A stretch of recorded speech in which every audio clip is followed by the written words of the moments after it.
একটুকুনি বলে যাই, আকাশের নিচে জমিনের উপরে যত মানুষ আছে সব থেকে তোমার স্বামী হলো দামি। তোমার স্বামীর যদি খুশি করতে পারো, স্বামীর মাথায় তেল লাগা দিতে পারো, স্বামীর জামা পরিষ্কার করে দিতে পারো, স্বামীর জায়নামাজটা উঠায়া শুক্রবারে নামাজের জন্য যদি পাঠায় দিতে পারো, ওই রাত্রে যদি তোমার মউত হয়ে যায়, পর্দার মাগো আমার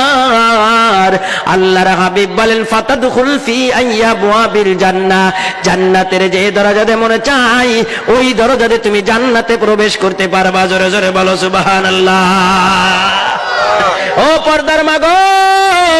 আমি মহিবুল্লাহ তোমাদের বলে যাই, তোমার স্বামীর সামনে যখন তুমি যাইবা সুন্দর করে পরিপাটি হয়ে যাইবা,